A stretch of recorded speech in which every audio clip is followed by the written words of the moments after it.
sebenarnya ada drama apa lo sampai dipulangkan dari MMA Fight Academy, Za? Jujur, yang gua rasain di sana atlet Indonesia itu dianaktirikan. Berapa sih, Za, salary lo di sana? Kita di sana per week. Per week. Per week kita di angka akhirnya bohong lah ke pelatih.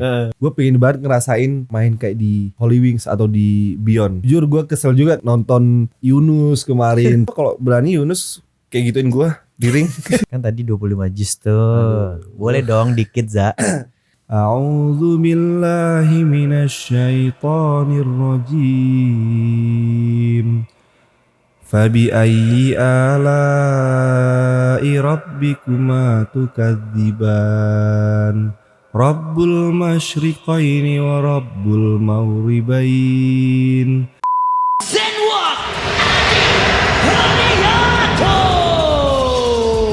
The Blue Corner from Han Academy, Reza the Crazy Lion Arianto. Yes. Wow. Akhirnya berkunjung juga ke Zenworld Podcast. Seneng, Za, lo main kesini, seneng banget gue, Za. Ini langsung pertanyaan pertama, Za. Enak jadi tukang parkir apa atlet MMA, Za? Kalau enak mah jadi atlet MMA bang lebih enak ya kan. Kalau kemarin tukang parkir itu kan bantu teman lah, biar rame parkirannya kayak gitu. Gak malah mancing attention di situ. Iya, justru mancing orang-orang lah. Akhirnya parkiran tuh rame. Padahal cuma konten. Gak ada keperluan parkir ke situ aja biar ketemu parkir, lo gitu. Pinjem dong rompi, gue bilang gitu kan. Pinjem dong rompi, pengen parkir kayak gitu. Malah jadi konten ya. Malah jadi konten. Nah, akhirnya FYP dan rame tuh parkiran. Itu di tempat apa sih? Itu di parkiran coffee shop, salah satu coffee shop di Malang. Oke, di Malang apalagi banyak banget kafe sana ya. Nah, betul. Enak di Indonesia apa di Amerika? Kalau untuk hidup ya, makanan dan pergaulan mungkin di Indonesia sih bang. Kalau untuk pergaulannya, tapi kalau untuk meniti karir,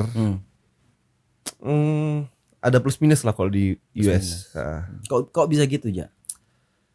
Plusnya kalau di US kita tinggal di luar itu pertama dari protein kita, nutrisi kita tuh udah terpenuhi, udah bagus, terus sparring partner, terus finansial, kan. Oke, kalau di sana jelas ya. Ya itu plusnya.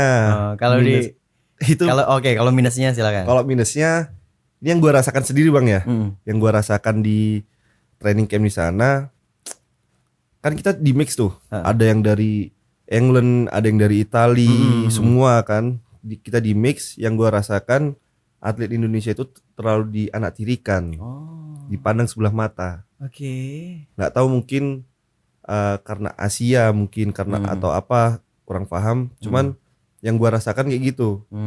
Ada perlakuan berbeda lah ya. Gitu. Atau mungkin kita kendala bahasa, kurang tahu juga ya. Terus kalau masuk ke protein tadi yang terpenuhin, sulit nggak sih cari makanan halal di sana?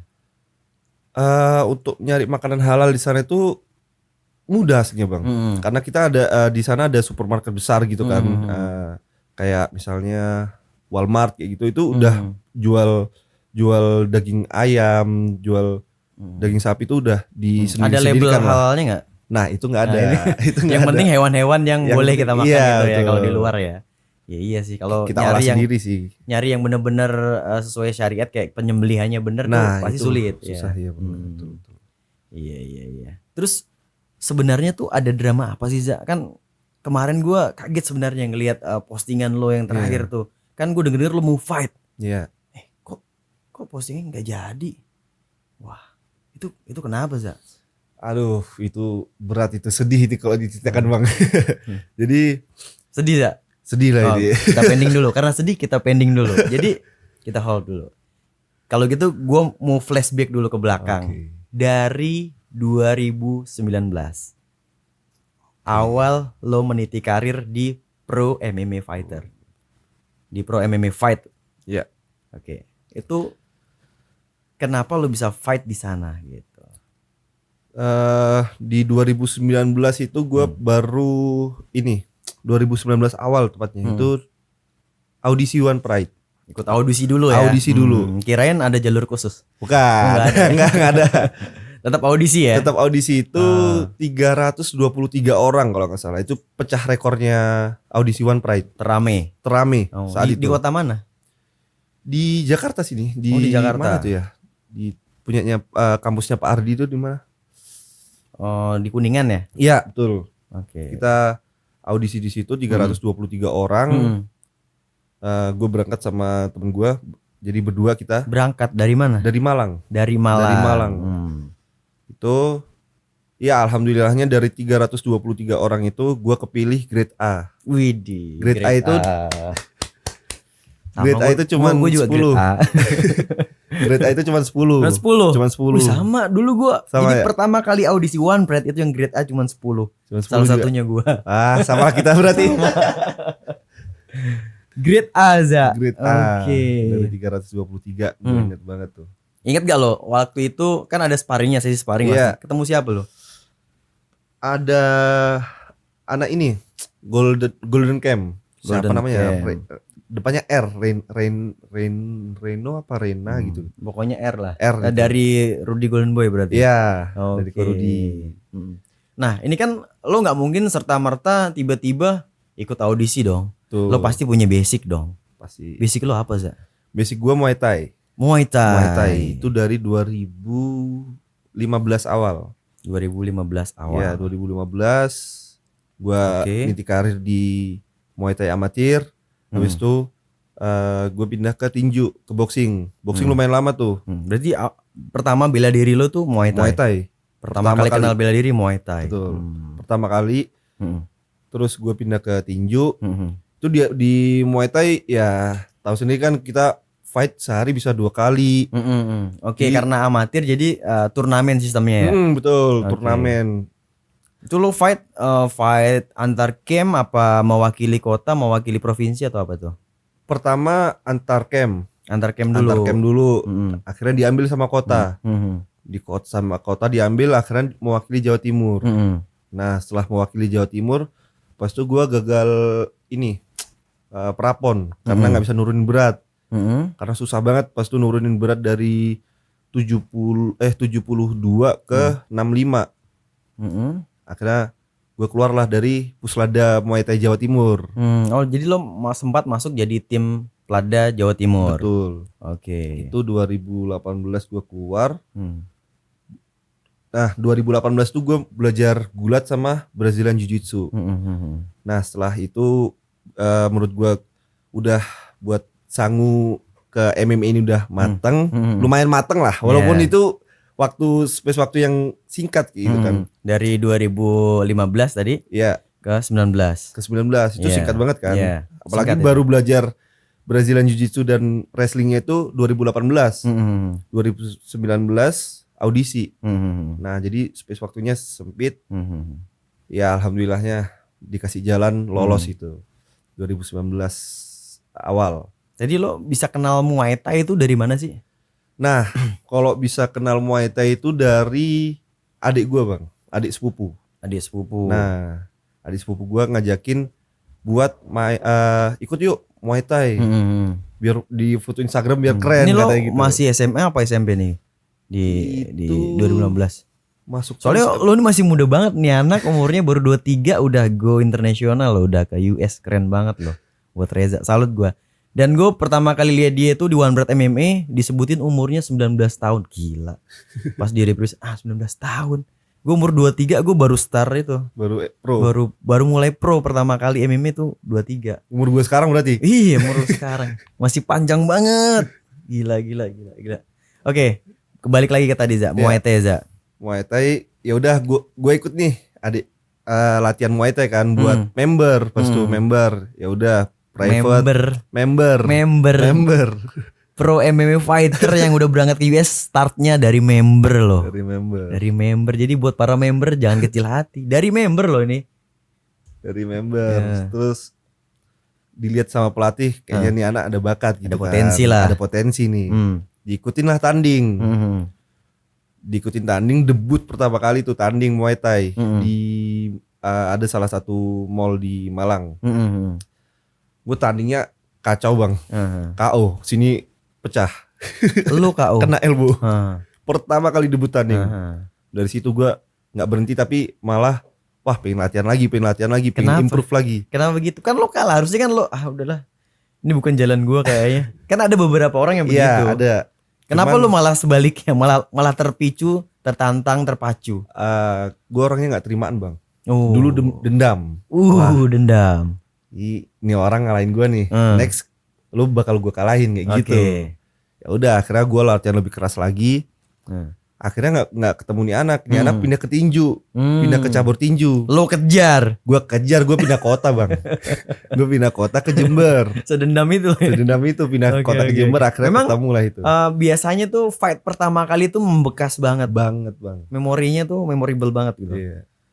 Tuh akhirnya gue pindah cabur ke tinju, gue kejar tuh orang, akhirnya dapat. Puas di situ, Zak? Puas. Dari situlah mulai itu banyak tuh. Dan ini kan gue denger lu tuh sebenarnya santri, men. Iya. Kenapa bisa masuk ke dunia hitam ini, men? Dunia hitam. Aduh. Dunia persilatan ini kenapa gitu? Mungkin bukan apa ya? Bukan jalan gue di santri mungkin bang ya. Jadi gue di santri tuh banyak banget kasus lah. Sampai orang tua gue tuh udah gini kan. Tapi orang tua lu agamis, Agamis banget, parah. Agamis parah. Nah.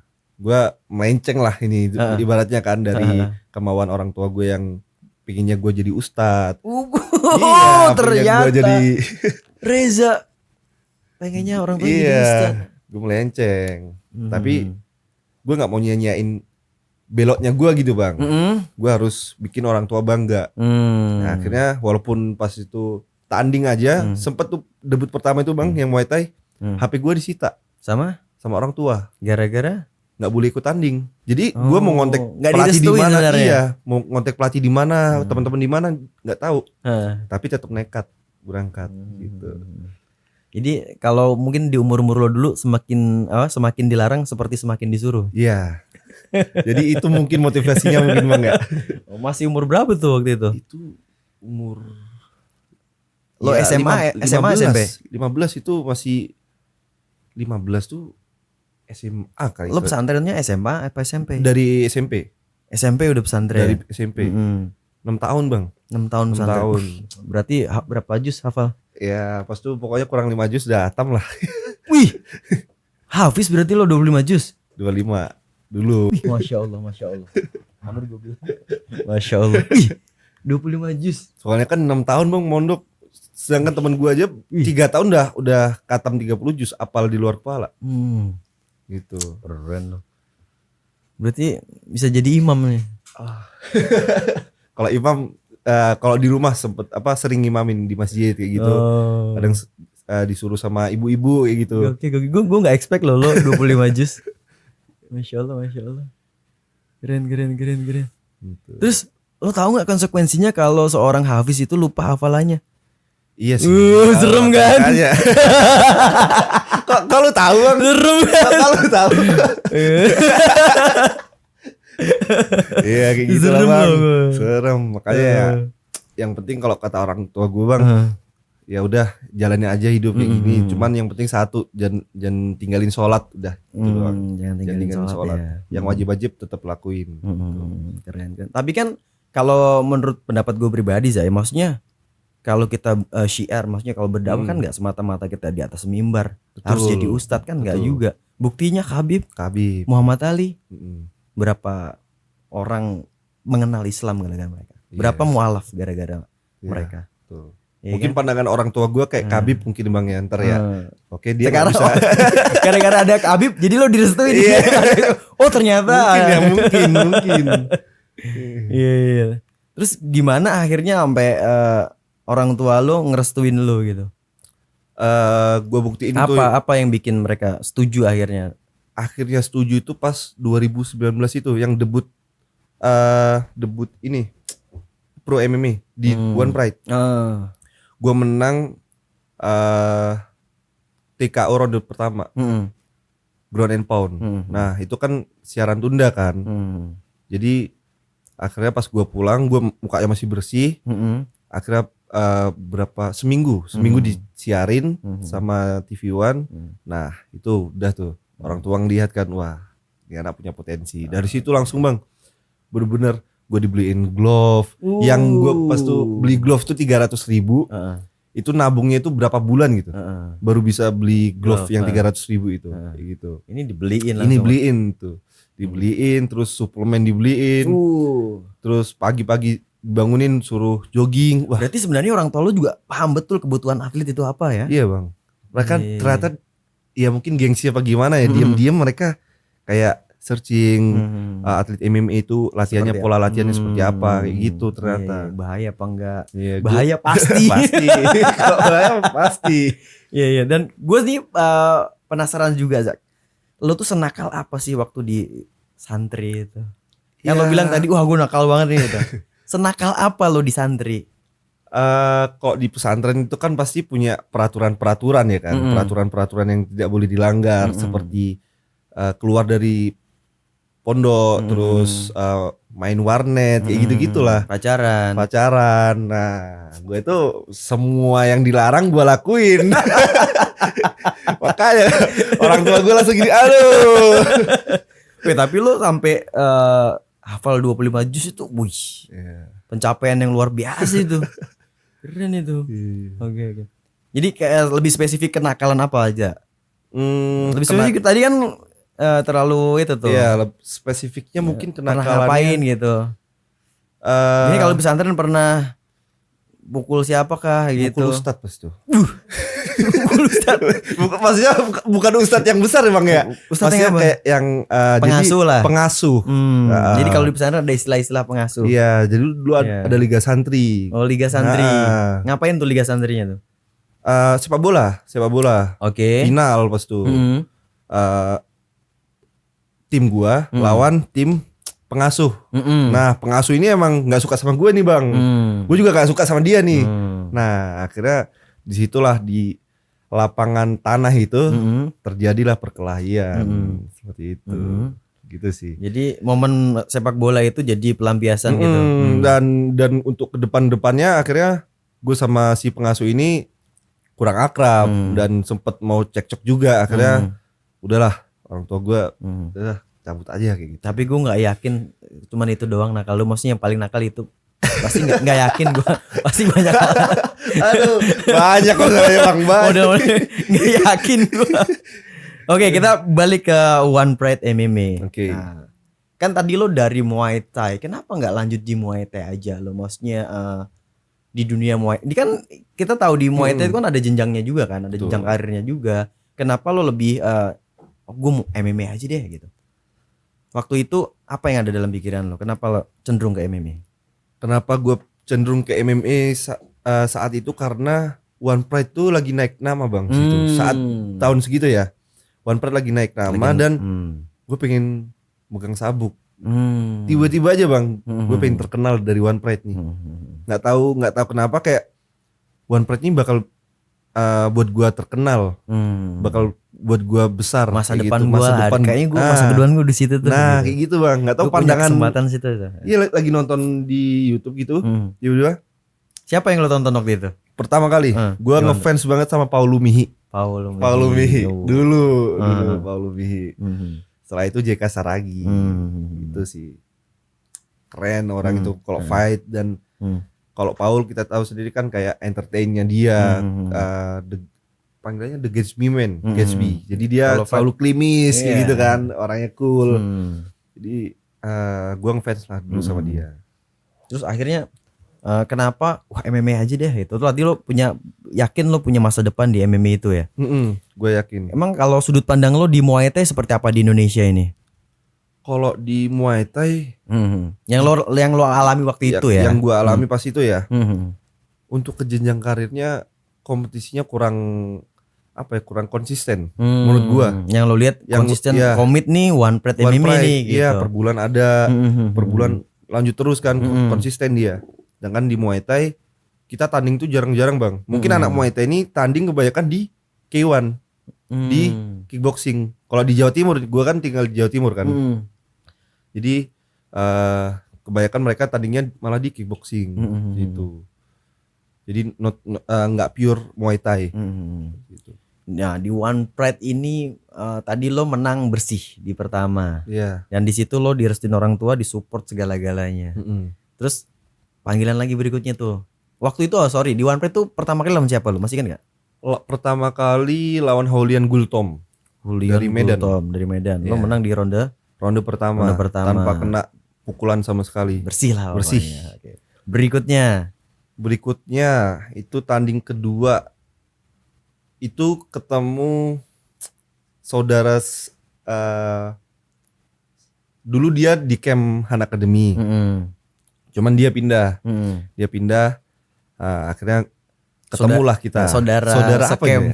Saudara manajemen dulu kita. Manajemen dulu. Saudara seperguruan. Ya, dulu ya, saudara seperguruan, betul. Jadi ilmunya biasanya udah keintip ilmunya. Jadi udah tahu lah kan, satu guru kan. Udah saling nakar lah ya. Iya. Gitu. Itu pertandingan kedua. Berapa round tuh? Itu 2 ronde. Kalau gue lihat lo di Sherdog tuh di Topology Fight, menang cepet-cepet semua. Iya. Ronde 1, ronde 2 nggak pernah sampai habis round. Nggak pernah. Sampai ronde 3 itu yang terakhir aja sih, yang kelima. Yang kelima itu benar-benar sampai terakhir, soalnya wah ini musuhnya kelas lah ini. Udah hancur tapi masih nggak mau ngetap gitu. Kalau di One Pride rekor lo berapa kosong? Di One Pride 5-0. 5-0 ya. 5-0 belum pernah kalah. Keren nih. Terus kita langsung aja nih, lawan terakhir lo di One Pride siapa tuh? Muhammad Hanwa. Muhammad Hanwa. Iya. Dari Sulawesi. Nah, satu camp sama Windri. Itu menangnya apa tuh waktu itu, Cak? Decision. Nah, terus abis itu lo kok bisa masuk MMA Academy? MMA Fight Academy. Nah, MMA Fight Academy. Iya, dari gua fight yang terakhir itu gua dapat panggilan tuh dari One Pride untuk ikut audisi di Bali. Nah, akhirnya gua berarti ini sebenarnya jalannya dari One Pride ya? Info dari One Pride ya? One Pride. Nah, gua berangkatlah ke Bali. Ternyata banyak anak One Pride juga di situ. Banyak. Dan gue taunya si yang pelatih ini pelatihnya JK, si Mark Fiore. Udah gue audisi di situ. Besoknya akhirnya dapat kabar kalau gue lolos dan bakal berangkat ke US, ke Amerika. Audisinya waktu itu ngapain sih, Cak? Audisinya kita ada kebanyakan grappling sih. Grappling. Jadi kita pelatih itu pengen lihat dari senam gulat kita kayak gimana, terus fleksibilitas kita kayak gimana, shadow boxing. Jadi basic semua, nggak ada yang sparring pukul-pukulan, nggak ada. Padding. Jadi cara mungkin kalau kita shadow boxing kan biasanya tangannya kayak gini nih. Nah, pelatih itu nggak suka. Kamu nggak bakal fight kalau tanganmu kayak gini. Kamu kalau ngejab kayak gimana? Genggam kan? Nah, dia tuh pengennya jab kayak gitu. Seperti itu sih. Itu gue dengar juga, maksudnya ketika lo dapet partner yang nggak bisa medingin itu bisa fatal juga. Soalnya ada beberapa teman-teman yang memang potensi banget nih kalau kita lihat di Indonesia, ternyata gagal gitu, nggak kepilih gitu. Gara-gara partnernya nggak masuk gitu. Nggak bisa ngepet. Waktu itu lo ketemu siapa tuh? Gue padding sama enak nih sama Prawira dari Bali MMA, sama Windri juga. Jadi kita 3 kan. Jadi udah enak lah ini. Udah paham ngepet, paham dipet juga. Jadi pak. Udah pelatih lihat, wih keren nih ngepetnya nih, prak kayak gitu. Jadi dari situlah lancar. Dan akhirnya lo terbang ke US. Bersama. BTW lo bikin paspornya tuh melalui jalur apa kemarin? Visa. Pas bikin visa. Paspor dan visa semua rekomend dari mereka semua atau mereka yang ngurus semua, lo terima beres? Mereka yang ngurus semua. Kita kadang kalau untuk interview visa, aja paling ya. Interview. Kita disuruh datang, foto, interview, habis itu udah. Soalnya masuk ke US ini nggak gampang. Benar. Banyak yang ketolak. Benar. Sulit nih. Ini kita ada agensinya pas itu untuk ngurus semuanya, visa dan lain-lain kayak gitu. Nah terus lo akhirnya terbang ke US. Terbang ke US. Nah itu apa yang lo rasain di sana tuh pas lo nginjak US? Wih, lo kebayang gak sih waktu itu bisa gara-gara MMA Iya. yang tadinya memang orang tua lo aja nggak Nyangka. nggak masa anak gue di MMA gitu, akhirnya Iya. bisa ngebawa lo ke US. Ini gimana rasanya, Za? Rasanya wah itu nggak bisa diungkapkan dengan kata-kata, dan itu karena itu pertama kali gue keluar negeri bang. Itu pertama kali gue keluar negeri. Kebayang. Langsung ke US. Langsung ke US dan apa ya? Speechless. Kayak nggak nyangka aja dari MMA yang pertama kita tarik kayak member, terus sekarang udah di US mewakili Indonesia gitu lo kan. tampar diri lo, ini gue mimpi gak sih gitu gak? Waduh ini kayak shock lah pas itu. Shock. Cuman ya orang tua juga nggak nyangka kan. Cuman ya bersyukur banget lah bisa sampai US kayak gitu. Itu udah sejauh ini itu yang paling jauh lah. Ini kan lo ngerasain metode latihan di sana. Bedanya apa latihan di sana sama di sini, Za? Kalau pasti beda banget sih. beda. Maksudnya lo ceritain aja ke teman-teman, maksudnya pengalaman apa yang lo rasain gitu yang bener-bener wih kok gini ternyata belajar MMA gitu. Pengalaman yang menurut gua Ya misalkan paling simple, berkesan ya. jabnya di sana sama di sini beda misalkan. Kalau di sana sih lebih, pertama itu yang buat gua terkesan bang. Disiplin tuh mereka nomor satu. Disiplin Tuh nomor satu banget. Pas tuh ada teman kita di orang Indonesia, ya kita sensor aja namanya ya. telat diusir pasti. Telat. Nggak diusir bang. Disuruh ikut latihan, tapi setelah latihan bang, dihabisin fisiknya. Oke. Bener-bener habis. Jadi buat pembelajaran gitu biar dia kapok. Itu sih. Pertama disiplin. Terus untuk teknik dan sparring partner tuh membuat skill kita semakin naik. Itu sih yang buat bagus latihan di sana. Gitu. So ada program-program yang ternyata gini nih, maksudnya di Indonesia lo nggak pernah dapat, di sana dapat gitu. Untuk program mungkin program-program lebih ke program ini sih bang, program strength and conditioning seperti itu, terus ground fighting itu sih. Kalau di season pertama kan gue ikut 3 season kan, jadi season pertama itu lebih banyak strength and conditioning, terus grappling. Itu kan awal-awal lo tuh diproyeksikan untuk Road to UFC kan? Road to UFC betul. Nah itu, iya gue tahu sih kenapa nggak jadi, tapi maksudnya bisa lo ceritakan, lo yang ceritain lah biar lebih kena gitu. Jadi pas Gimana, itu gue kepilih lah. Ada berapa orang bos ya? Lo, Windri, Ephraim, Ronald, Billy. Udah 5 orang betul, 5 orang. Kepilih Road to UFC di Shanghai, China. Lalu pas itu kita lagi sparring partner nih bang, lagi sparring. Terus gue dapat sparring partner dari Tajikistan. Dan di sparring itu dia latihan di Bali MMA gue tahu. Gitu. Dia takut aslinya ke Indonesia tuh. Nah, si orang ini sparring kan, ronde 1 gue bawa dia ke ground. Ronde 2 mungkin dia emosi apa gimana, gue di spinning heel kick. Sedangkan itu ilegal di sparring di MMA Fight Academy. Spinning heel kick, spinning elbow itu nggak boleh. Itu pas bener-bener tumit kena sini gue bang, prak, and then jatuh, sempet pingsan beberapa detik. Akhirnya gue bangun, gue lupa kenapa gue pakai glove, kenapa gue pakai shin guard kayak gitu. Ini kenapa nih? Kok pada ngumpul semua? Gue dipinggirin dulu, kompres es. Akhirnya baru kasih tahu. Itu yang nendang gue bang, dimarahi abis-abisan sama pelatih sampai nangis. Iya. Sampai Soalnya nangis lo udah ada agenda nih mau UFC nih. Betul. Gitu. Iya. Itu kan kenanya di sini nih, Za. Itu keras banget pasti. Kalau di sini kena dikit aja tidur orang. Kalau di sini ya. Iya, di sini. Tapi kalau di sini tuh saking kerasnya, Za. Keras. Karena kita kan maksudnya kalau fighter sama-sama tahu lah, kita saklar kita tuh di sini. Iya, di sini. Tapi kalau di sini tuh kan berarti saking kerasnya tuh, Za. Saking kerasnya bang, gue sampai jatuh pingsan di MRI. Terus gue liat videonya tuh mata lu merah gitu. gitu. Di MRI lah bang. Di MRI akhirnya concussion, ini gegar otak ringan. Dilarang fight atau benturan selama 2 bulan pas tuh, kalau 2 bulan apa 3 bulan. Iya makanya kalau bis KU ini kan recovery kita paling nggak 3 bulan. Kan? Nggak boleh kena benturan sama sekali. Udah dari situ bahkan manajer gue pas itu, pelatih sedih karena gue nggak bisa ikut fight. Akhirnya gue memilih untuk pulang. Tapi nggak dipulangkan yang pertama. Lo sendiri milih untuk pulang? Gue milih untuk pulang. Tapi pas itu manajer Graham Boylan bilang, gue janji season kedua lu balik buat tanding di Cage Warrior gitu. Baru video itu naik.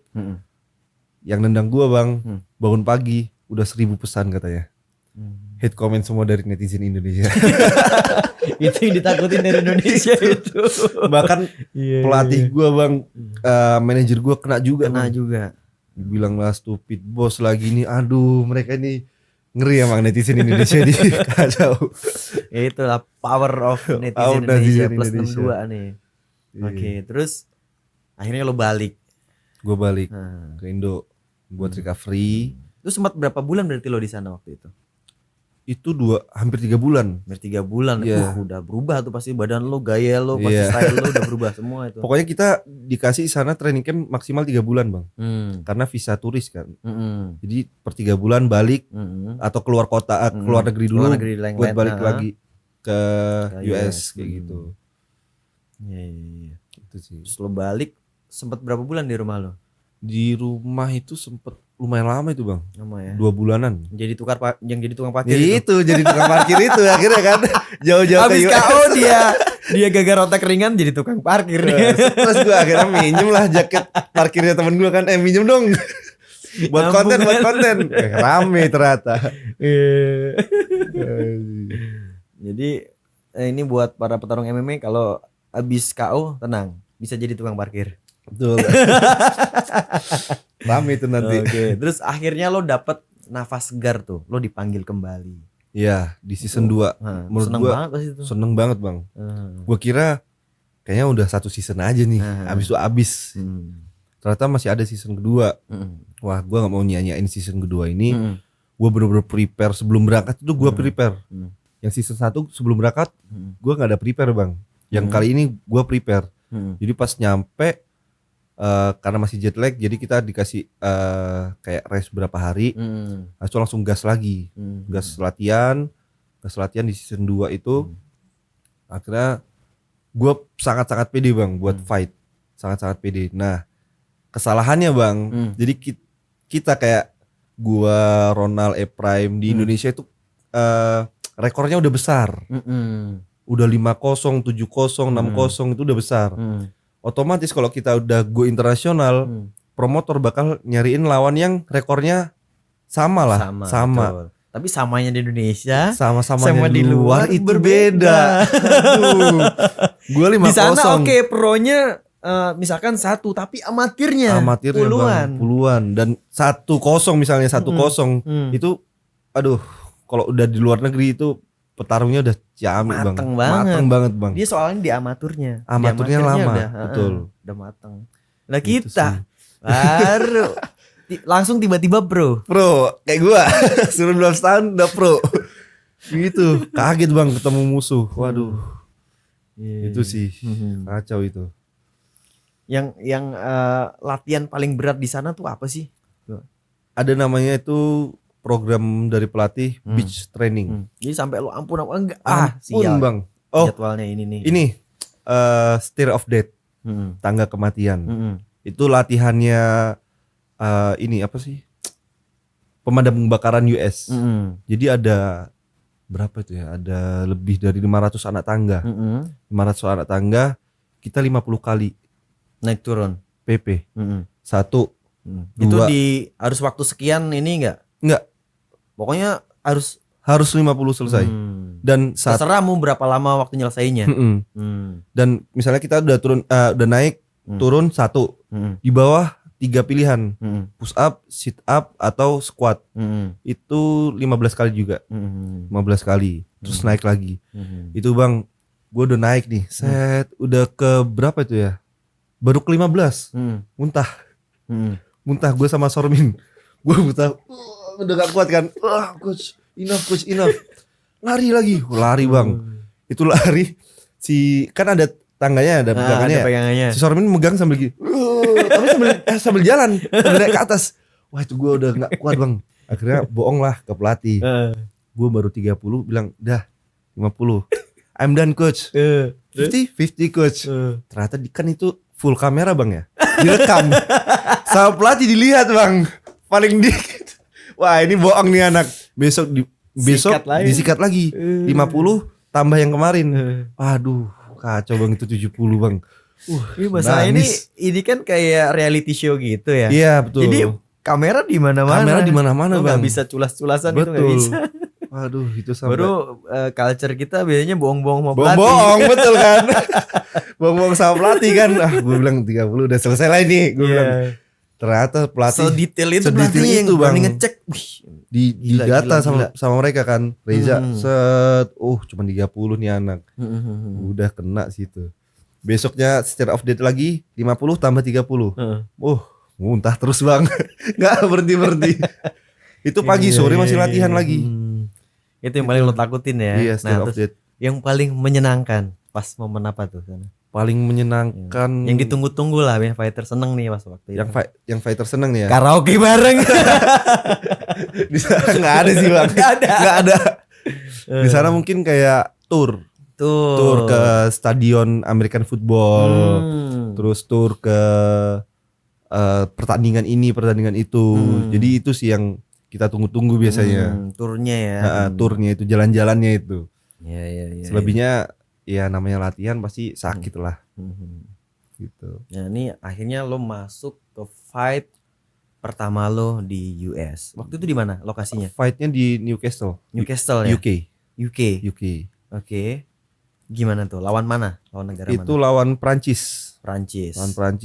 Itu gua over confidence saat itu, dan pelatih karena pelatih menggebu-gebu, lu bakal jadi next Jaka Saragi Reza, come on Reza, you can do it, pokoknya disemangatin itu. Dan rambut gua pas tuh mohak merah kan bang, wah tambah over confident juga, bawa bendera Indonesia di punggung, wah itu pokoknya harus menang. Gua nggak mikirin teknik apa gimana bang, pokoknya harus menang. Nah disitulah bang kesalahannya gua, gitu. Dan gua persiapkan untuk fight itu stand up, buat pukul-pukulan udah, pokoknya antara lu yang mati apa gue yang mati. Tuh, dengerin para fighter yang suka main-main di atas ring. Tuh. Kenapa tuh? Itu kan kata-kata lu tadi barusan apa? Kalau enggak lo yang mati, gue yang mati. Sampai segitunya loh kan. Segitunya, apalagi kita. Gue pertama udah nolak bang, bawa bendera merah putih di belakang. Gini, soalnya itu kan beban besar banget kan. Cuman pelatih bilang, you are the next Jaka Saragi Reza, come on, you can do it. Dia bilang gitu. Oke lah, gue akhirnya naik. Kagetnya gue bang pas fight, si musuh ini langsung ngepres gue di cage. Nah gue kaget, ngajak ke ground. Gue kaget di situ bang. Akhirnya semua teknik hilang, gue ngeblank, buyar. Dan gue pertama kali fight di venue sebesar itu. Walaupun itu bukan orang Indonesia, tapi sorakan mereka itu, waduh, itu bener-bener big apa ya, attention lah dari mereka itu kan. Apa sih bedanya lo ngerasain hype fight di sana sama di Indonesia? Fight di sana itu bener-bener penontonnya itu sebesar itu bang. Lu tau kayak UFC aja, UFC nih, itu kan gede banget tuh kan, dan penontonnya itu sampai di atas. Itu yang gua rasain bang kemarin. Kalau di sini kan tempatnya gede, yang nonton dikit. Gitu. Nah, sana itu kalau di sana tempatnya gede, full lagi. Aduh. Dan bayar. Wah, gitu bang. Akhirnya gua fight, gua kaget dan pokoknya yang kayak gue bilang tadi, antara lu yang mati apa gue yang mati. Gue dipukulin di bawah, gue nggak mau ngetep bang, sampai ini akhirnya pecah kan, ini patah, sini patah. Telinga lu awalnya gitu nggak? Awalnya gitu nggak? Atau kayak yang kanan? Nggak dong, yang ini doang nih. Gue tuh berusaha kalau tuh, gue mikir kalau gue mungkin sedikit Ntar gue keriting nih. Gue beli itu tuh yang pelindung. Oh, yang gitu. pelindung iya bagus itu. Udah akhirnya di situ gue ditonjokin bang. Sakit cuman gue bilang gue gak mau nyerah. Gue gak mau nyerah. Gue dipukul, gue jatuh. Gue mau dipisah sama wasit. Gue tahu kan. Gue berdiri lagi. Gue grab kaki. Ditonjok lagi. Prok. Jatuh lagi. Di situ gue udah gak bisa lihat. Ngeblank. Tapi gue gak mau nyerah, gak mau ngetap. Sampai akhirnya dipisahin sama wasit. Gitu. Berjalan berapa round tuh? Berjalan 2 round. 2 round. Habis itu udah situ kacau itu pikiran semua udah. Wah, habis karir gua nih kayak gini, hancurin karir gua kayak gitu. Hancur lah perasaannya. Hancur bang di situ. Wah, nangis semua. Apalagi itu nurunin berat juga kan. Pertama kali main di featherweight 65 kan. Wah, itu bener-bener suka duka banget lah saat itu. Tuh orang tua lo ngelihat lo gitu gimana tuh? Wah, itu nangis bang. Gua nggak berani buka HP. Itu di Instagram udah rame, di WA udah rame. Gua nggak mau buka handphone sama sekali lah. Soalnya posisi lagi kacau banget kan pas itu kan. Udah. Gue buka HP itu baru pas mau balik ke Indo. Baru buka HP gitu. Jadi cara netralisirnya dengan ya udahlah gue nggak mau konteks siapapun, Nggak nggak mau mau konteks berhubungan siapapun. sama siapapun, gue menenangin diri gitu. Menenangin diri dulu. Dan itu posisi di Indonesia itu jam 3 pagi bang. Orang-orang rela ini begadang demi nonton kan. Betul. Nah itulah yang buat gue kayak, aduh, gue nggak bisa banggain Indonesia nih, nggak bisa banggain orang tua gue sendiri nih kayak gitu sih. Itu sih bang. Itu nggak mudah loh. Ngadepin situasi itu tuh nggak mudah. Iya, itu aduh. Beban berat banget. Berat banget saat itu. Terus akhirnya lo mau balik Indonesia, lo baru buka. Enggak, gue baru akhirnya live Instagram, gue minta maaf. Wah, itu rame banget. Tapi alhamdulillahnya semua positif semua bang. Positif nggak ada yang nge-hate. Nggak ada yang nge-hate. Lu jangan lu bikin malu lu kayak gini udah jauh-jauh ke Amerika, nggak ada bang. Semua positif komen semua. Ya udah situ alhamdulillah gue kan. Ternyata yang gue takutin nggak semengerikan itu. Ternyata mereka malah support. Menang gimana sih kata-katanya, menang didukung kalah disanjung. Menang disanjung kalah didukung. Gitu. Nah, gue tahu gara-garanya lo nggak dibully kenapa? Kenapa tuh bang? Lo punya privilege. Apa tuh privilege-nya? Nah, tanya cewek lu. Ini bawa ceweknya di sini. Ada belakang. Netizen nggak ada yang tahu nih, jadi patahin semua nih. Patah hati masal. Mereka udah tahu kok. Serius? Iya. Gue nggak tahu, nggak lihat sosial media, nggak pernah kelihatan. Ada di TikTok. Oh, di TikTok. Oke. Bisa, kalau di Indonesia sendiri lo pernah KO nggak? Kalau di OnePride kan yang gue lihat nggak pernah. Nggak pernah. Di Indonesia pernah bang. Itu event kickboxing profesional saat itu. Kickboxing. KX1 bukan? KX1. Betul. Gua fight lawan Yordan Hilapok yang dideportasi bukan? Ya. Gua lawan itu. Iya. Gua lawan Yordan. Itu waktu itu dia orang mana sih aslinya? Papua Nugini. Papua Nugini. Si Yordan ini. Iya. Oh, ketemu dia loh. Ketemu itu. Kebetulan dia juga mantan ex Han Academy juga. Nah, gue ketemu dia, gue fight ronde 1, ronde 2, gue ada unggul poin. Saat itu Musadi bilang, Bang Mus bilang, ayo, udah ronde terakhir lu menang. Dia bilang gitu. Oke bang, ronde 3, gue kepancing lah. Jual beli pukulan, sedangkan dia boxer kan. Pukulannya dia, kita tahu sendiri pukulannya dia kencang. Akhirnya gue ladenin jual beli pukulan, pang pas gue hook apa itu? Hook kiri. Hook kanan. Dia wave gini, langsung overhand, pas ke sini. Pertama kali lo KO itu. Pertama kali gue langsung tumbang, gue nggak bisa lihat apa-apa, gue kayak kaku gitu. Masih nanya kenapa gue pakai glove ini? Enggak, kalau itu enggak. Kalau itu apa yang lo rasain pas pertama kali KO itu? Pertama kali KO gue sakit bang. Sakit. Pertama kali KO sakit. Gue sempet denger sih wasit bilang 1, 2 gitu. Gue sempet denger. Berarti nggak yang bener-bener tidur deep tidur enggak. Gue merem pas hitungan kelima gue berusaha berdiri dan melek. Cuman pas gue buka mata nggak kelihatan apa-apa bang. Bener-bener ngeblur semua dan lu tau kayak goyang gini. Iya. Nah kayak gitu. Di film-film lah ya. Iya kayak yang bangun dari pingsan itu. Iya kayak gitu. Akhirnya di situ gue jatuh lagi dah. And selesai. Itu kalau nggak salah pas awal-awal corona nggak sih, pandemi nggak sih? Iya. Awal-awal pandemi. Iya gitu. betul. Masih sepi, nggak ada orang berani bikin event. Bener. Itu di studio kan? Di studio dan nggak boleh ada penonton. Aslinya nggak boleh ada penonton dan pas itu kita kayak face off dan lain-lain masih pakai masker. Wasit pun masih pakai masker gitu. Tapi lu maksudnya nggak pernah kapok dengan KO itu ya? Enggak. Gue enggak. Ya balik lagi gue pendam orangnya. Pendam ya. Jadi lu kejar si Jordan nih. Pengennya di MMA. Di MMA cuman dia deportasi. Udah gak bisa. Lo nyangka gak sih dia tuh warga Papua New Guinea kan lo satu tuh. Pas gue masuk ke Han dia udah keluar. Dia udah keluar dari Han gitu. Itu Kakak Jordan. Iya. Oke, dan lo kan pernah lawan JK Sarangi. Iya. Lawan JK Sarangi pas itu. Nah, kalau di situ gue jadi komentator. Oh iya. Pas di JK di Falcon dulu.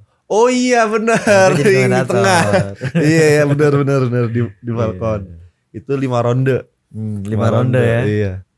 5 ronde ya lucu-lucuan lah walaupun sakit juga emang JK ini. Gimana rasanya lawan JK? Rasanya lawan JK itu sengit lah. Maksudnya dia kuat. Satu kata buat JK itu kuat orangnya. Mau dipukul kayak gimana pas itu kan sempet bener-bener pukulan gua 3 kali pukulan telak. Kerahangnya dia sampai dia ke cage kan. Dari cage gua pukul nggak ada goyangnya sama sekali. Wah ini orang kuat, cuman malah taruh tangan di belakang kayak gitu. Akhirnya sampai ronde abis, menang dia, menang poin. Gitu. Pukulannya sempat bikin lo jatuh juga gak sih? Pukulannya enggak. Kalau nggak salah gue ada ya. Si JK bukan cuma tendangan maut doang, tapi pukulan maut. Iya. Ada. Gue soalnya gue interview selesai fight, gue interview dia. Gue ngomong gitu, gue masih inget tuh. Kayak pukulannya ada deh, kayaknya pukulan ada yang bikin gue jatuh. Iya, sempat terjatuh lo. Jatuh. Itu ronde-ronde 4-5 kayaknya pas tuh. Nah di situ gue juga ngeliat tuh sosok JK bukan cuma tendangannya doang, pukulannya juga ngeri ternyata. Itu mainnya di rules apa sih? Rules baku pukul. Jadi boxing aja boxing kan? Freestyle kan? Iya. Jadi pakai tangan doang kan? Tangan boleh clinch, boleh spinning back fist gitu. Boleh dipegangin, digebukin boleh. Itu gue dapet itu kan. Ada fotonya tuh di Instagram. Pas gini. Ada tuh. Tapi sekarang gue liat lo malah akrab sama JK tuh. Abang adik sekarang. Udah. Apa jangan-jangan gara-gara fight itu lo jadi? Enggak sih, gara-gara di US malahan. Gue pertama kali ke US sama JK karena kita rival dan pernah fight juga kan, kayak agak jaga jarak lah. Cuman karena kita di sana tinggal berbulan-bulan bareng terus, akhirnya gue udah nganggap dia abang gue dan JK nganggap gue adik. Jadi kayak bener-bener di sana tuh deket banget lah. Dari semua fighter gue deketnya sama JK. Lo gak dendam sama JK? Lo kalah sama JK? Kan tadi lo bilang dendam. Sempet pengen ngalahin. Sempet di season pertama pas sparring. Sempet agak emosi tuh. Wah itu di videoin juga. Sempet pahpok. Tapi setelah itu karena kita satu tim, jadi makan satu piring bang. Minum air 1 gelas gitu. Jadi Persaudaraannya dari situ. Iya. Terus satu dari perantauan dari gitu, perantau bareng, satu visi misi lah ya. Bener. Belajar di tempat yang sama, belajar hal yang sama. Bener. Bahkan gue pas tuh sempat sparring kayak di sparring dikerasin lah sama bule. Yang balas JK. Kau dikerasin tadi sama dia kayak gitu kan. Iya bang, sama itu orang bang. Yaudah aku sparring sama dia. Ngadu sparring dihajar bang. Dihajar tuh sampai sampai pelatih bilang JK calm bilang kayak gitu. Dihajar sama JK. Gitu. Next ini lo ada agenda besar apa, Za? Untuk next sih agenda maksudnya fight dalam waktu ya dekat apapun ini. itulah dalam hidup lo mau punya plan apa? Plan besar apa? Gue pengen ini sih bang, international fight lagi di MMA. Dan kalau untuk di lokal gue pengen banget ngerasain main kayak di Holy Wings atau di Beyond.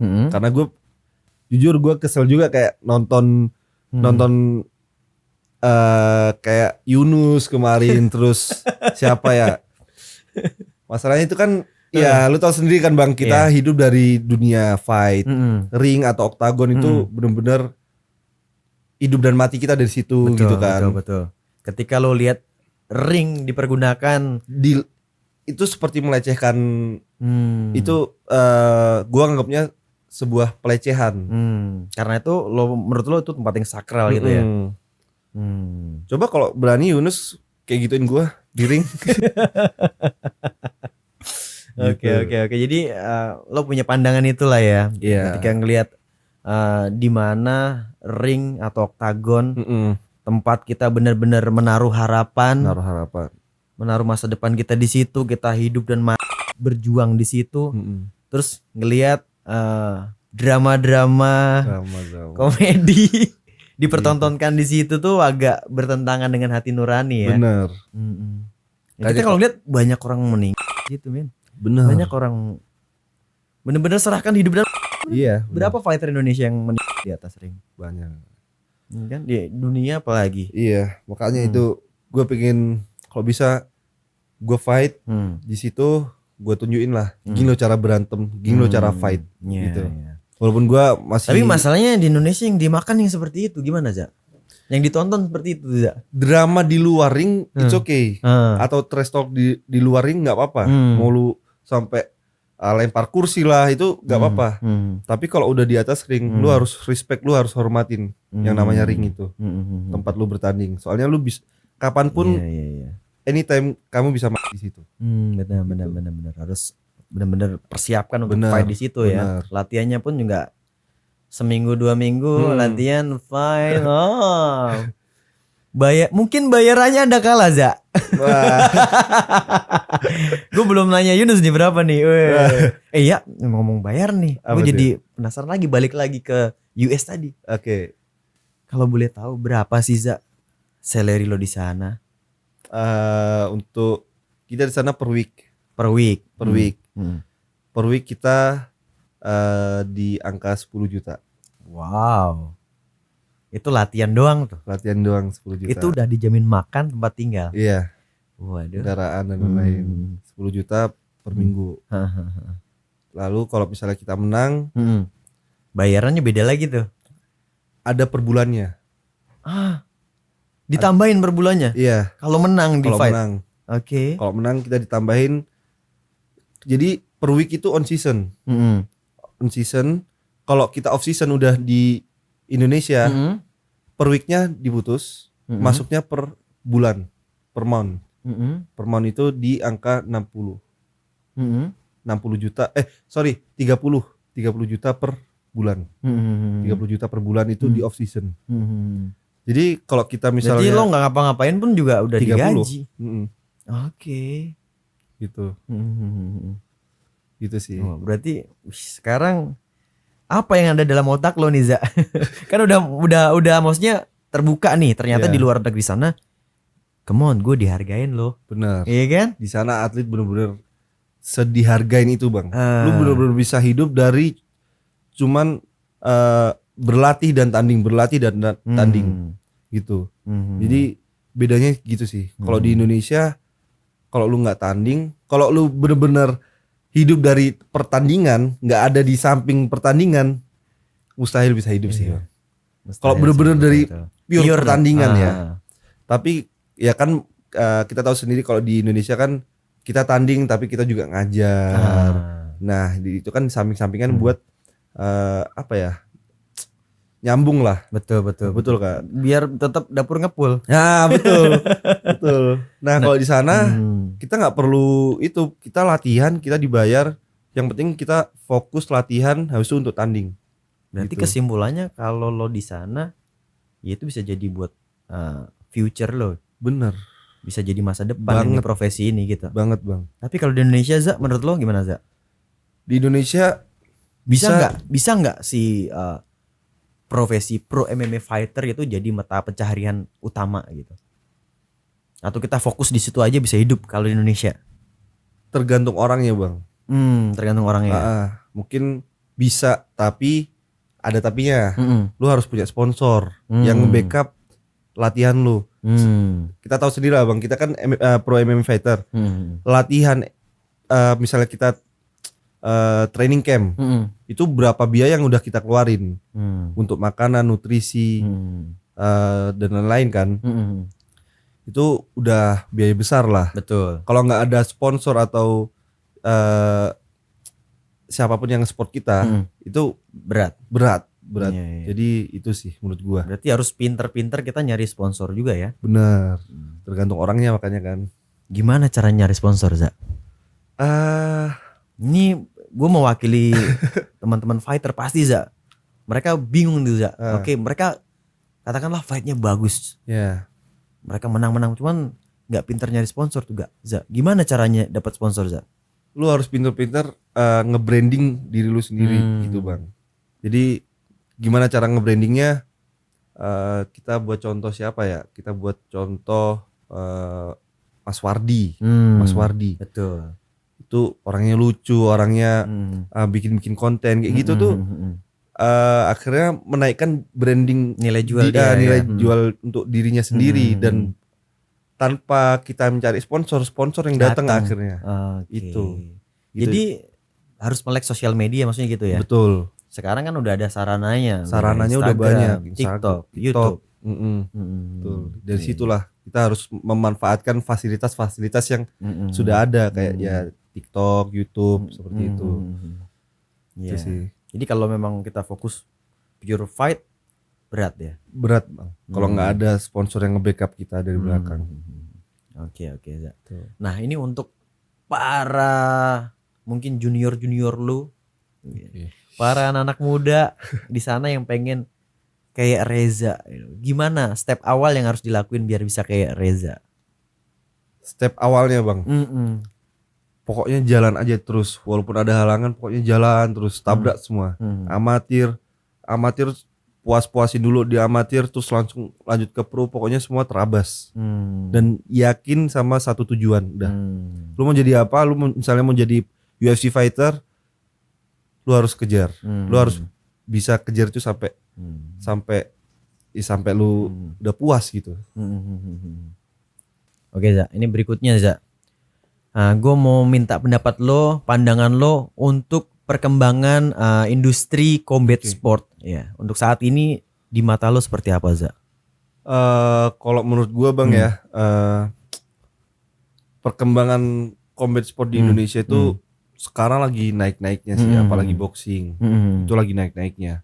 Dan kalau MMA kita tahu sendiri, Bang JK yang buat akhirnya nama Indonesia dikenal Benar-benar. bukan di nasional aja, bahkan di internasional kan. Jadi menurut gue sih combat sport sekarang lagi naik daun nih. Naik-naiknya lah ya. Naiknya ini sekarang ini. Nah, untuk berikutnya lo tuh kira-kira pengen lawan siapa? Untuk berikutnya, Lo pengen fight lawan siapa? gue pengen fight lawan satu sih. Gue penasaran, Paris Fernandes. Oh, berat lo berapa? Berat gue 70. 70. Nah, bisa. Cuman fight di 65. Oke lah ya. Okay. Di kelasnya Anthony kemarin ya. Iya. Kemarin ada juga kan di Instagramnya Beyond. Terus next Paris bakal lawan siapa nih? Gue cuman komen tuh bang, Mi tanda tanya. Gue bilang gitu doang tuh. Langsung di situ netizen gua sama netizen Paris berantem bang. Wah di situ rame banget tuh. Padahal cuman komen Mi doang, wah ini bakal menarik nih. Gue penasaran nih sama petinju pohon pisang gitu kan. Kemarin sebenarnya gue juga udah sempet ditawarin. Di Oh ya? HSS ketemu Paris. Lu bang? Ya, tapi gue minta special rules. Oh, itu? 2 ronde boxing, 2 ronde MMA. Wow. Karena gue bukan petinju. Iya iya iya Gitu. iya. Dua. Berarti kayak Rotang pas lawan ini ya? Ya, yang Johnson. Ya, iya. Demetrius Johnson. Demetrius Johnson. Ya itu. Fair dong. Fair, Gua fair. bukan dari basic boxing. Iya. Kalau mau ya. Nah, ini Bion yang ngadain gitu tuh. Spesial pakai K1. Nah, K1 is okay, enggak MMA enggak apa-apa lah. Iya. Kita main Kaki. K1, Muay Thai is okay. Mm-mm. Sama-sama bukan di bidangnya gitu. Iya, betul betul. Kalau enggak di collab, kita bidang MMA, boxing mix lah. Mix. Selang-seling Fair. kayak satu ronde apa dua ronde Terus kan gitu? kadang kan ada ya, 2 ronde. Kalau di Roteng kemarin 2 ronde kan? Satu Satu ronde Muay Thai, satu ronde MMA, balik lagi ke Muay Thai. Oke, gitu. bisa begitu. Banyak yang bilang "Nah, nanti bukreknya gimana? Itu aturan apa enggak, Bro? Iya. Ini entertain, Bos. Betul. Kan ngomongnya entertain. Betul. One Championship aja bisa ngadain, kenapa kita tidak? Iya. Kalau tujuannya memang entertain loh ya. Benar. Terus apa tujuannya self-fight kalau bukan entertain? Benar. Nah, kita juga bisa entertain gitu. Tapi harus fair. Iya. Jangan dibawa ke ruang yang kita tidak kenal. Benar. Iya, Benar itu sih. kemarin intermezzo. Oh, sempat ya berarti ya. Sempat. Oke. Oke, gue mau punya pertanyaan-pertanyaan titipan nih dari para netizen nih, Za. Aduh. Ini menarik nih, Za. Siap jawab nggak, Za? Siap lah. Cewek penting nggak sih menurut lo sebagai fighter? Cewek nih. Waduh. Kok gitu, Za? Nggak perlu ngeliat ke sana lah, Za.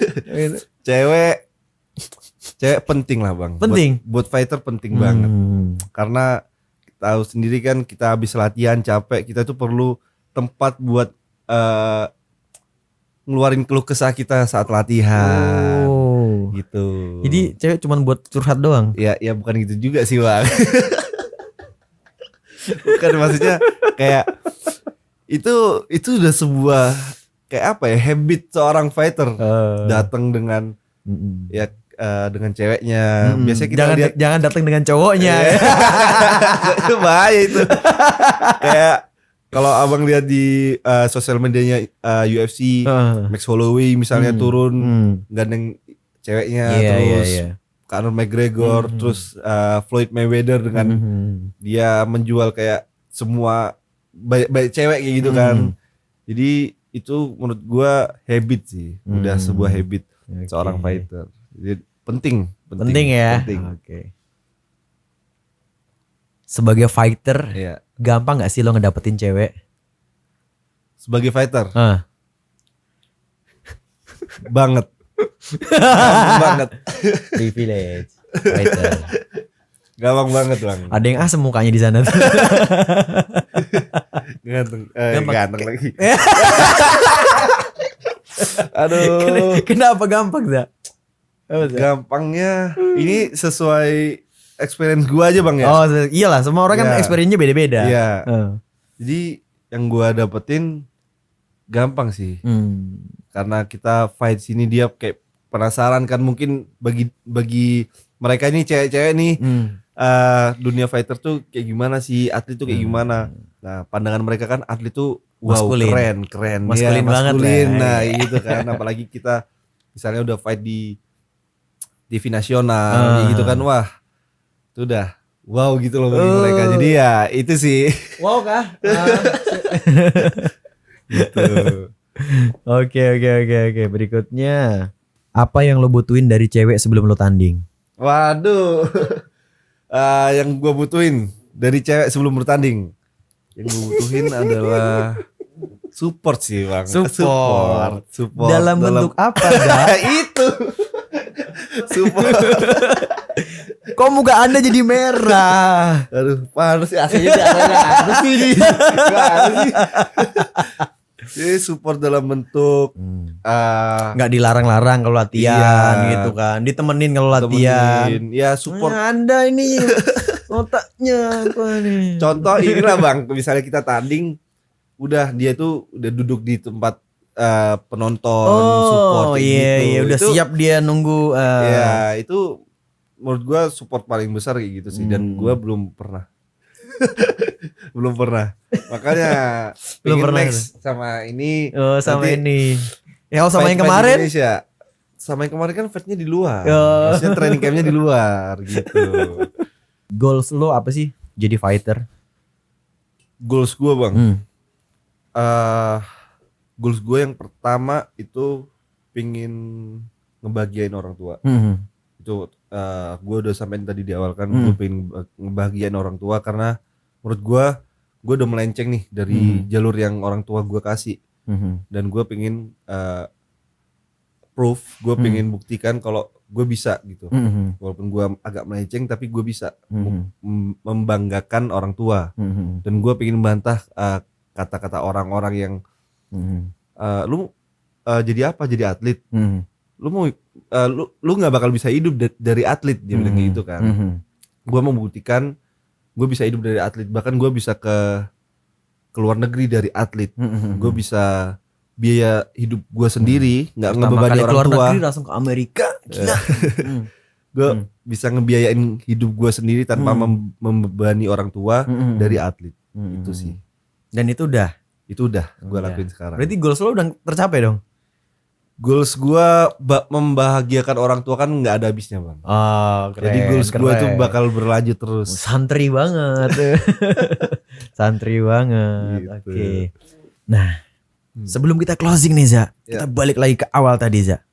Sebenarnya ada drama apa lo sampai dipulangkan dari MMA Fight Academy Za? Kalau untuk drama ya bang ya, ini yang gue rasain sendiri ya. Jujur, yang gue rasain di sana atlet Indonesia lebih khususnya itu dianaktirikan, entah dari latihan, entah dari siapapun itu. Kita dianaktirikan, kita dipandang sebelah mata. Dan kenapa gue dipulangin pas itu gue udah feeling bang, gue udah feeling nih, gue bakal dipanggil lagi nih sama pelatih ke dalam ruangan. Tapi nggak untuk dipulangkan, karena mustahil banget kalau gue dipulangin, sedangkan gue hitungannya udah fight week. Udah fight week tuh udah bener-bener 7 hari lagi. Iya, tinggal seminggu lagi lah. Nah, gue habis sparring, gue nangis bang. Gue nangis di belakang. Itu ada Cornelius, ada teman-teman Indonesia lah. Tanya, kenapa Za? Ya gue ngerasa gue mau tanding tapi gue nggak ada perhatian lebih dari siapapun itu, dari kru, dari pelatih, semua. Sebelum lo diumumin lo bakal dipulangin itu ya? Lo udah feeling itu udah ya? Feeling, gue udah nangis duluan bang. Oh, perlakuan ke lo tuh beda, sikap ke lo beda. Bener. Apalagi pas gue training itu, gue nggak ada tegur sama sekali bang, kayak Reza, lu harus gini. Pelatih nggak ada bilang gitu. Nggak kayak kemarin-kemarin gitu. Bener, nggak ada negur. Akhirnya ada produser datang, Reza, Prime, Ronald dipanggil ke ruangan. Wah bener kan menurut gue, paling tegor gitu kan. Pas dibawa ke ruangan, dibilangin lah kalau kalian tuh performanya semakin menurun, gini. Gue kaget pas itu bang, karena sebelumnya pelatih bener-bener muji gue pas sparring, performa lu naik, positif. Komentar dari pelatih, kok sekarang langsung didonin, kenapa ini? Sampai pelatih ngomong, gue pulang sama Prime, gitu. Wah itu langsung, wah selesai sih ini selesai sih menurut gue. Itu dan shock banget. Kalau dari pelatih katanya performa menurun. Nah gue akhirnya belum selesai ngomong tuh bang, langsung gue keluar. Berarti urusan lu sama gue selesai nih. Udah gue cabut kayak gitu. Gue cabut keluar ke JK. Kenapa? Gini gue ceritain, gue nangis lah, nangis sama JK. Sempet pelatih itu lewat di belakang. Jadi kita ngadep sana, pelatih lewat di belakang, gue sama JK sini. Pokoknya dia ngomong yang artinya gue udah nyoba, gue sudah mencoba. Nah, apa yang sudah mencoba itu mencoba apa? Memperjuangkan lo maksudnya gitu. Nah, dari siapa? Nah, itu yang masih tanda tanya besar dan gue masih belum dapat jawabannya. Nah, berarti kan ada drama di sini.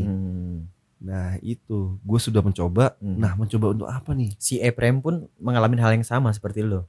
Nah yang Ephraim kasihan lagi bang. Dia retak sini ya. Dia cedera. Ya, retak atau gimana itu? Retak ya. Itu dia bilang lah ke pelatih. Pelatih bilang jangan cengeng. Atau dia bilang ke kru juga. Udah jangan cengeng. Tahan aja dulu. Dia akhirnya pakai setiap latihan bang itu seminggu. Dia masih pakai dibebet perban. Jadi latihan seminggu itu dengan kondisi tangannya dia yang cedera. Nah semenjak pas itu sore kita sparring lagi, bule yang kena. Sore itu juga langsung dibawa ke rumah sakit, dibarengi oleh Ephraim. Nah kenapa bule sore itu kena, sore itu dibawa ke rumah sakit, sedangkan Ephraim masih harus berjuang dulu. Setelah melewati beberapa hari latihan yang keras, baru bawa ke rumah sakit. Itu sih. Jadi lo sendiri pun masih tanda tanya besar gitu dalam benak lo masih sebenarnya ada apa? Gitu. Ada apa ini di belakang ini ada apa? Soalnya pelatih pun bilang kayak gitu, dan gue tahu pelatih ini dulu juga pernah jadi atlet, dan mereka tahu lah sakitnya profesional fighter, sakitnya kita fighter gitu mau tanding terus tiba-tiba di cancel. Wah itu nangis sih bang. Betul. Nangis sih gitu. Terakhir Za, apa tuh? Kalau lo nggak jadi fighter, lo jadi apa Za? Kalau gue nggak jadi fighter, mungkin gue bakal jadi yang orang tua gue mau gitu. Bang Ustadz. Mungkin ya. Serius nih bercanda lagi. Ustadz. Mungkin ya. Oke Za, ini buat closingan nih Za. Kan tadi 25 juz tuh. Boleh dong dikit Za. Dikit aja. 2 ayat aja ya. Oke. Minum dulu kali bang ya. Minum, silakan. Aduh. Soalnya udah lama nggak ngaji yang di keraskan gitu suaranya bang. Biar jin-jin di sini pada kabur Za. Ini banyak jinnya di sini Za. Udah nih.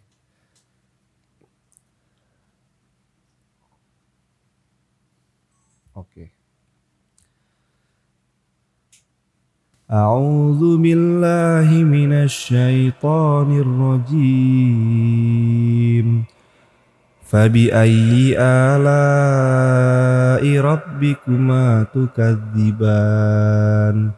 Rabbul masyriqaini wa rabbul maghribain. Fabi ayyi ala'i rabbikuma tukadziban. Sadaqallahul azim. Masya Allah. Serak-serak masih. Oke. Ikutin terus podcast Zenwalk. Ahoy!